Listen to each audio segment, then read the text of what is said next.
আমরা মুদ্রাস্ফীতি নিয়ে কম বেশি আলোচনা শুরু করেছি। তো আজকে আমরা যেটা নিয়ে আলোচনা করব সেটা হচ্ছে মুদ্রাস্ফীতির ফলাফল এবং আর একটা থিওরিক্যাল কোশ্চেন আমরা দেখব।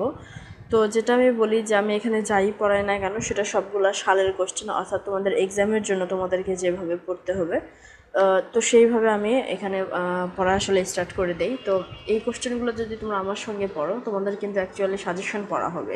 সাজেশনে তোমরা দেখবা যে এই কোশ্চেনগুলো রয়েছে। তো আজকে যেটা বলবো সেটা হচ্ছে মুদ্রাস্ফীতির ফলাফল। এই কোশ্চেনটা কিন্তু সালে এসেছে দেখে আমি তোমাদেরকে এখানে নিয়েছি। তো যখন একটা দেশে যখন মুদ্রাস্ফীতি শুরু হয়ে যায়, যেমন আমাদের বাংলাদেশে এখন চলছে মুদ্রাস্ফীতি, তো মুদ্রাস্ফীতির ফলে আমরা কি কি সমস্যার সম্মুখীন হই বা কোনো কি ভালো দিকে সম্মুখীন হই কি না, বা কে সুবিধা ভোগ করে বা কারা অসুবিধার সম্মুখীন হয় ইত্যাদি বিষয়। তো প্রশ্নে যেটা লেখা থাকে সেটা হচ্ছে উৎপাদন, বন্টন, ভোগের উপরে হচ্ছে মুদ্রাস্ফীতির হচ্ছে বর্ণনা দাও। তো কোশ্চেনটাকে আমরা ওইভাবেই সাজাবো যেভাবে আমরা পরীক্ষাতে লিখবো। তো আমরা প্রথমে দেখি যে উৎপাদন, 1 নম্বরে আমরা বলতে পারি যে উৎপাদন ও কর্মসংস্থানের উপর প্রভাব। আচ্ছা, তো যখন একটা দেশে মুদ্রাস্ফীতি হয় তখন উৎপাদন ক্ষেত্রে কীরকম প্রভাব ফেলে আর হচ্ছে আমাদের এই কর্মসংস্থানের উপর কেমন প্রভাব পড়ে। আচ্ছা, তাহলে আমরা এখানে বলতে পারি 1 নম্বরে আমরা এখানে বলতে পারি যে কী প্রভাব পড়ে উৎপাদন আর কর্মসংস্থানের উপরে। যেমন আমরা এখানে বলতে পারি যে দাম বৃদ্ধি ফটকা ব্যবসায়ীকে, আচ্ছা এখানে ফটকা ব্যবসা বলতে আচ্ছা এটা সংজ্ঞা রয়েছে। তো আমরা এখানে জাস্ট বোঝার জন্য বুঝি যে আমরা কিছু দালাল দেখি ব্যবসা ক্ষেত্রে, সেই রকম মানে তৃতীয় এক পক্ষ আর কি, সেটাকে মানে আমরা এখানে ফটকা ব্যবসায়ী বলবো এখানে আর কি, দালাল টাইপের। দাম বৃদ্ধি ফটকা ব্যবসায়ীকে উৎসাহিত করায় মজুত বৃদ্ধি পায়। সাধারণভাবে যদি দেখি আমরা কোনো জিনিসের, যেমন আমাদের সয়াবিন তেলের দাম কিছুদিন আগে বৃদ্ধি পেয়েছিল, তখন আমরা কি দেখেছিলাম যে সয়াবিন তেলের প্রত্যেকটা দোকানদার ডিলার এরা কী করছে, সয়াবিন তেলের মজুত বৃদ্ধি করছে। তো কি হয় এটা, মানে যখন মুদ্রাস্ফীতি দেখা যায় তখন মজুত বৃদ্ধি করে। এর ফলে কি হয় যে প্রকৃত যে উৎপাদনটা ছিল, প্রকৃত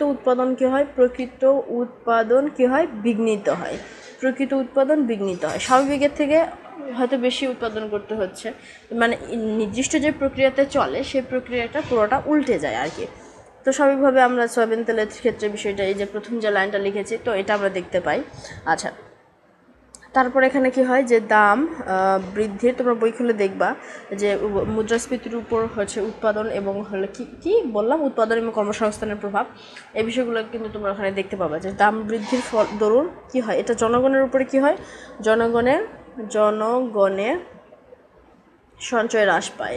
অবশ্যই মুদ্রাস্ফীতি দেখা দিলে 5 টাকার কলম 8 টাকা দিয়ে কিনতে হবে, তখন তো সঞ্চয় আমার বেশি খরচ হবে, সঞ্চয় হ্রাস পাবে, ভোগ বৃদ্ধি পাবে, স্বাভাবিক কথা, যেটা আমরা আগের দিন আলোচনা করেছিলাম। যারা দেখোনি তারা ডিসক্রিপশন বক্সে প্লেলিস্টের লিঙ্ক পেয়ে যাবে, অথবা আই বাটনে তোমাদের দেওয়া আছে প্লেলিস্ট। আচ্ছা, তাহলে এটা গেল জনগণের কী হয়। তারপর আমরা বলতে পারি যে মুদ্রাস্ফীতির ফলে মজুরি বৃদ্ধির দাবি করা হয়। মজুরি বৃদ্ধির দাবিতে শিল্পক্ষেত্রে কি দেখা যায় যে শিল্পক্ষেত্রে অসন্তোষ দেখা যায়। তো মুদ্রাস্ফীতি আমরা এই সবগুলো প্র্যাকটিক্যাল আমরা আমাদের লাইফের ক্ষেত্রে মানে এক্সপিরিয়েন্স করতে পারছি। যেমন মুদ্রাস্ফীতির ফলে বিভিন্ন ক্ষেত্রে আমরা বিভিন্ন টাইমে দেখতে পাচ্ছি যে বিভিন্ন ধরনের কলকারখানার শ্রমিকরা আন্দোলন করছে যে আমাদের বেতন বৃদ্ধি করা হোক, কারণ সব কিছুর দাম বেড়ে গেছে। তাদের আগে যদি 10,000 টাকা মাসে দেওয়া হতো, এখন সেই টাকাটা তাদের হবে না, কারণ আগে বললাম না, চালের দাম যা ছিল বা তেলের দাম যা ছিল সবগুলো বৃদ্ধি পেয়েছে। তো আগের থেকে তাদের মজুরিটাও বাড়াতে হবে। তো এই ক্ষেত্রে কী হয়, মুদ্রাস্ফীতির কারণে আমাদের কী হয়, শিল্পক্ষেত্রে শ্রমিকরা বেতন বৃদ্ধি করতে চায়। তো সেক্ষেত্রে বিভিন্ন ধরনের আন্দোলনের সৃষ্টি হয়। তো শিল্পক্ষেত্রে অসন্তোষ, এই বিষয়টাকে আমরা এভাবে লিখব। যেমন তারপরে আমরা বলতে পারি যে মুদ্রাস্ফীতিতে কী হয়, কালোবাজারি প্রসারিত হয়। কালোবাজারি প্রসারিত হয়, মানে অবৈধ ব্যবসা যেটা বলে কালোবাজারি প্রসারিত হয়। বিনিয়োগ ও উৎপাদন হ্রাস হয় এক্ষেত্রে, বিনিয়োগ ও উৎপাদন হ্রাস পায়, হ্রাস পায়, হ্রাস মানে কম হয়ে যায়। আচ্ছা, তাহলে উৎপাদন ও কর্মসংস্থানের উপরে আমরা মোটামুটি এই কয়টা জিনিস দেখতে পাই। এখন 2 নম্বরে আসি, যে বন্টনের উপরে। এই বিষয়গুলো তোমরা জাস্ট সমসাময়িক বিষয়গুলোর সাথে একবার 4টা পয়েন্ট পড়ে নেওয়া, তারপর সমসাময়িক বিষয় চিন্তা করবে। আসলে আমাদের দেশে তো এখন মুদ্রাস্ফীতি দেখা যাচ্ছে, তাহলে আমাদের দেশের সাথে বিষয়গুলো কি মিলছে কিনা, যেটা আমি আমার বক্তব্যের মাধ্যমে ক্লিয়ার করেছি যে ইয়েস, এই বিষয়গুলো আমাদের সাথে এখন মিলছে, আমাদের দেশে আমরা এখন এগুলো দেখতে পাচ্ছি। তাহলে এখানে রয়েছে বন্টনের উপর প্রভাব। আচ্ছা, তাহলে কি হয়, তাহলে 1 নম্বর এখানে দেখি যে শ্রমিক শ্রেণী, শ্রমিকের ক্ষেত্রে কি হয়, যখন মুদ্রাস্ফীতি দেখা যায় তখন এই শ্রমিকরা কি হয়, বেশি ক্ষতিগ্রস্ত হয়। ক্ষতিগ্রস্ত কি হয়, ক্ষতিগ্রস্ত বেশি হয়। কেন শ্রমিকরা বেশি ক্ষতিগ্রস্ত হয়, কারণ তাদের একটা নির্দিষ্ট মজুরি দেওয়া হয়, সেই মজুরিতে তখন তাদের জীবন ধারণ করা কঠিন হয়ে পড়ে। যেটা আমি বললাম যে একজন শ্রমিকের বেতন যদি 10,000 টাকা হয়, তো মুদ্রাস্ফীতির কারণে সে 10,000 টাকাতে আগে যা যায়, কিন্তু মুদ্রাস্ফীতি বা জিনিসপত্রের দাম বৃদ্ধি পাওয়ার কারণে অথবা টাকার মান কমে যাওয়ার কারণে, মুদ্রাস্ফীতি বলতে আমরা কি বুঝি, যে জিনিসপত্রের দাম বৃদ্ধি পাবে। আমরা আগের দিনে দেখেছিলাম যে মুদ্রাস্ফীতির বৈশিষ্ট্য কি, যে দাম বৃদ্ধি পাবে এবং অর্থর পরিমাণ কি হয়ে যাবে, অর্থের পরিমাণটা কমে যাবে। তাহলে অর্থের পরিমাণ কমে যাওয়ার কারণে সে 10,000 টাকাতে আগে যা কিনতে পারতো, এখন কিন্তু সেই জিনিসগুলো কিনতে পারবে না, কারণ এখন 10,000 টাকার মানটা কমে গেছে এবং কি হয়েছে, জিনিসপত্রের দাম বৃদ্ধি পেয়েছে। তো এই ক্ষেত্রে শ্রমিকরা বেশি ক্ষতিগ্রস্ত হবে, কারণ তাদের একটা নির্দিষ্ট আয়ের মাধ্যমে তাদেরকে জীবন ধারণ করতে হয়, কিন্তু সেই নির্দিষ্ট আয়টা যদি এরকম পর্যায়ে আসে তখন তার বেশি ক্ষতিগ্রস্ত হবেই, ইত্যাদি। তো এই বিষয়ে 1টা লাইন লিখে দিলাম। 2 নম্বর আমরা বলতে পারি যে কৃষক শ্রেণী, কৃষক যারা ফার্মার, তাদের ক্ষেত্রে এই মুদ্রাস্ফীতিটা কি প্রভাব ফেলে। কথা হচ্ছে যে মুদ্রাস্ফীতির কারণে কি হয়, মুদ্রাস্ফীতির কারণে কি বৃদ্ধি পেতে পারে বলতো, কৃষি পণ্যের দাম। মুদ্রাস্ফীতির কারণে কৃষি পণ্যের দাম বৃদ্ধি পায়, কৃষি পণ্যের দাম বৃদ্ধি পায়, কিন্তু কি হয়, এক্ষেত্রে স্বল্পকালে যোগানটা কি হয় না, যোগান বৃদ্ধি পায় না। আচ্ছা, এই জন্য কৃষকদের কি হয়, কৃষিক্ষেত্রে এখানে 2টা বিষয় আমাদেরকে এখানে ম্যাটার করে, সেটা হচ্ছে যারা ধনী কৃষক আর কি, তাদের ক্ষেত্রে এটা লাভবান হয়, আর যারা গরিব কৃষক তাদের কি হয়, বিষয়টা ক্ষতিগ্রস্ত, তারা ক্ষতির সম্মুখীন হয়। তো কৃষিক্ষেত্রে এইভাবে বিষয়টা কাজ করে। তো 3 নম্বর আমরা বলতে পারি যে বিনিয়োগকারী যে বিনিয়োগ করে। আচ্ছা, বিনিয়োগ আমরা জানিয়েছি বিনিয়োগ কী ইত্যাদি বিষয়ে আমরা আগে আলোচনা করেছি। তো বিনিয়োগকারীদের উপর এটা কী প্রভাব ফেলে। আচ্ছা,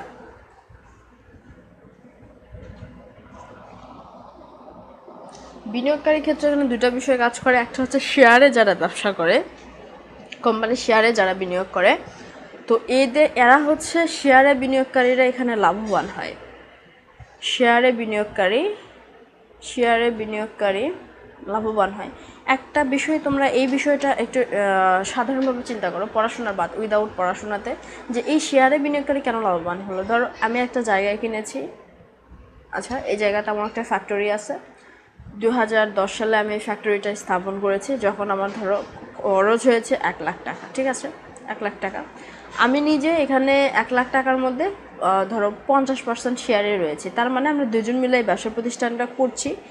একজন আমি 50,000 টাকা দিয়েছি, আরেকজন আমার পার্টনার 50,000 টাকা দিয়েছে। এই কোম্পানিটা 2015 সালে, অর্থাৎ 5 বছর পরে যখন মুদ্রাস্ফীতি দেখা দিল, আমার কিন্তু এই কোম্পানিটা কিন্তু তখনও স্ট্যাবলিশ চলছে, কিন্তু এখান থেকে আমি দ্বিগুণ পরিমাণে লাভ করতে পারছি। কিন্তু এই কোম্পানির প্রতিষ্ঠা যখন আমি করেছিলাম তখন কিন্তু আমার খরচটা স্বাভাবিক ছিল, তখন মুদ্রাস্ফীতি ছিল না। এখন মুদ্রাস্ফীতির কারণে এখান থেকে বেশি বিনিয়োগ আমি পাবো, বেশি অর্থ আমি উপার্জন করতে পারবো, কিন্তু হ্যাঁ, কারণ মুদ্রাস্ফীতি দেখা দিয়েছে, আমার জিনিসপত্রের দাম আমার বেড়ে গেছে। এখান থেকে স্বাভাবিকভাবে বিষয়টাকে আমরা এভাবে চিন্তা করতে পারি। বইয়ের ভাষাতে কিন্তু এই কথাগুলো এভাবে আসে না। যদি আমি এভাবে বুঝাই তখন বলবে যে এই বিষয়টা ভুল, অ্যাকচুয়ালি ভুল, কিন্তু কাজ কিন্তু এভাবে করে জিনিসগুলো। কাজটা যদি প্র্যাকটিক্যাল লাইফে আমরা যাই, সেক্ষেত্রে কাজগুলো কিন্তু এভাবে করে। তো শেয়ারে মুদ্রাস্ফীতি বৃদ্ধি পেলো, ঠিক আছে, টাকার মান বেড়ে গেল, সেক্ষেত্রে শেয়ারের কেন শেয়ারটা এভাবে লাভবান হবে যে আমি আগে বিনিয়োগ করেছিলাম, সেটা সুন্দর ফলাফল আমি এই মুহূর্তে সেটা ভোগ করতে পারছি, তো শেয়ার এভাবে কাজ করবে। আচ্ছা, তারপরে দেখো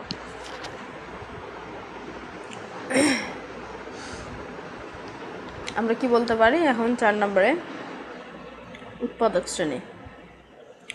উৎপাদক শ্রেণী হচ্ছে কি হয় যে দাম বৃদ্ধির ফলে উৎপাদক শ্রেণী লাভবান হয়, উৎপাদন ও মুনাফা বাড়ে। উৎপাদক শ্রেণী কি? যারা উৎপাদন করে ধরো একটা বিস্কুট ফ্যাক্টরি রয়েছে, তো বিস্কুটের মালিক কি? একটা উৎপাদক, কারণ সে বিস্কুট উৎপাদন করে। তাহলে যখন বিস্কুটের দাম বৃদ্ধি পাবে, তাহলে উৎপাদক যে বিস্কুটের মালিক বা ফ্যাক্টরির মালিক সে কিন্তু লাভবান হবে, কারণ বিস্কুটের দাম বৃদ্ধি পাবে, তাহলে সে লাভবান হবে না? তাহলে উৎপাদক শ্রেণী কি হয়? উৎপাদন বৃদ্ধি পাবে এবং মুনাফা কি হবে? উৎপাদন বাড়ে, মুনাফাও বাড়ে। আচ্ছা, তারপরে দেখো আমরা করদাতা কি? আমরা করদাতা যেমন বিস্কুটের মালিক, সে তার একটা ফ্যাক্টরি রয়েছে, এই ফ্যাক্টরির জন্য তার একটা নির্দিষ্ট পরিমাণ অর্থ কী করতে হয়? আমাদের দেশের সরকারকে প্রদান করতে হয়। তো যখন ধরো মুদ্রাস্ফীতি ছিল না, ধরো এটা 2010 সালের কাহিনী, আর একটা 2015 সালের কাহিনী। যখন 10 সালে মুদ্রাস্ফীতি ছিল না, তখন ধরো তাকে দিতে হতো বছরে 10,000 টাকা, মনে করো আমি এমনি বলছি 10,000 টাকা। যখন 15 সালে এসে তাকে 10,000 টাকা দিতে হয়, কিন্তু 15 সালে মুদ্রাস্ফীতি দেখা গেছে সে যদি মাসে 1 লাখ টাকা 2010 সালে আয় করতো, মুদ্রাস্ফীতির কারণে অর্থাৎ জিনিসপত্রের দাম বৃদ্ধি পাওয়ার কারণে সে বেশি টাকাতে বিস্কুট এখন বিক্রি করে। তো এই জন্য সেখানে তার আয় ধরো 1.5 লাখ হয়ে গেল। তাহলে করদাতা কি লাভবান হলো না ক্ষতিগ্রস্ত হলো? অবশ্যই লাভবান হলো, কারণ তার আয় বৃদ্ধি পারলো, কিন্তু করের পরিমাণ কিন্তু সেম রয়েছে। আগেও যা কর দিত এখনও কিন্তু তাই কর দেয়, করের কিন্তু কোনো কম বাড়া হয়নি, কিন্তু তার আয় 1 লাখ থেকে 1.5 লাখে চলে এসেছে। তাহলে করদাতা কি হয়? এখানে লাভবান হয়। আচ্ছা, এরপরে কিছু রয়েছে সামাজিক প্রভাব, আন্তর্জাতিক বাণিজ্যের উপরে প্রভাব ইত্যাদি কারণগুলো রয়েছে। তো যাই হোক, সেই কারণগুলো আমরা বই থেকে দেখে নেব। তাহলে আমরা যেটা বললাম সেটা হচ্ছে মুদ্রাস্ফীতির ফলাফল। মুদ্রাস্ফীতি হওয়ার কারণে আমাদের কি কি সমস্যার সম্মুখীন হয়, আমরা কি কি ফেস করি, সেগুলো দেখলাম। যাই হোক, আমার কণ্ঠটা একটু অন্যরকম, বিকজ আমার ঠান্ডা লেগেছে, আমার কথা বলতেও একটু প্রবলেম হচ্ছে। আমরা 2টা লেকচার মনে হয় দিলাম, তার পরবর্তীতে আমরা মুদ্রাস্ফীতির বাকি লেকচারগুলো নিয়ে আসবো। সে পর্যন্ত সব ভালো থাকুক, সুস্থ থাকুক।